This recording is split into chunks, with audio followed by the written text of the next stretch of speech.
All right, I'm going to teach you how to make a chain in Blender. I'm going to be using Blender 5.0 for this, for the array modifier, because you can add some cool variation and it just speeds up your workflow better on making a chain and the adjustments you can make to it. So first thing I'm going to do, hit Control A, then add a torus. Go to this little pop-up down here, and then I'm going to change the minor radius to 0.35. And then I'm going to select this. I'm going to go into wireframe mode and then select this little box next to it so you can see all the vertices. And then I'm going to go into edit mode. I'm going to hit Alt, then drag my middle mouse button to get the top-down view. And then I'm going to select half the torus like this. And then I'm going to hit G and X to scale across the X-axis to move horizontally like this. And then I'm just going to left click, and then I'm going to go back into the solid mode, and then I'm just going to right click, shade smooth, and then I'm going to go to the right over here, go to my modifiers, and then look for just the array modifier like this. And then I'm going to go to the modifier over here and then put the rotation to 90, and then move the X offset to just make it match the length, or just so the chains link together. And then I'm going to up the count to 5.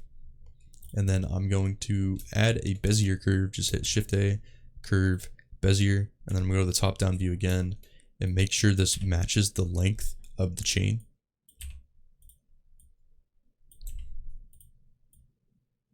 Just like this. And then I'm going to hit the chain in the Bezier curve, hit Control P, and then I'm going to look for curve deform, left click on that. And then as you can see, our chain is mended to the curve. And then I'm just going to select the curve, hit G, hit X to go along the X-axis, and then just move it across the Bezier curve to make it match, the length. And then if you want to add more chains, if you want to add more links to the chain, you can just up the count. And then I'm going to hit my curve, and then I'm actually going to subdivide it once. And then I'm just going to match this length, the very end one, to the very end of the chain. And then if you're editing the chain, you want to move it. Make sure you edit the curve, not the object chain, because if you can see, if I move it up here, and then if I, edit the curve, it's going to distort the chain and just not look good. So when you're editing, make sure you edit or move with the curve, not the chain. I'm just going to put this in the camera view. And then if you want to add some variation to your chain, go back to the array modifier here, and then just adjust the X rotation. As you can see, you kind of get some variation in the chain links, versus it kind of just like being flat, but it's all up to you and what you want to do with your design. And then to add the material, I'm just going to select the object, go to the shader editor over here, add a new material, put the metallic up to 1, and then I'm actually going to make this like a lightish gray.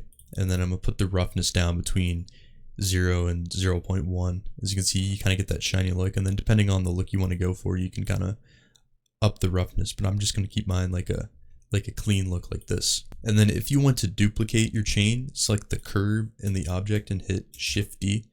I wouldn't instance this or hit Alt D, because if you do, see if I hit Alt D and duplicate it, if I mess with this curve on this chain, it's going to affect the other chain, as you can see. So make sure you do Shift D instead of Alt D, so you can independently move the chains. Yeah, that's how you make a chain in Blender. So have a good one.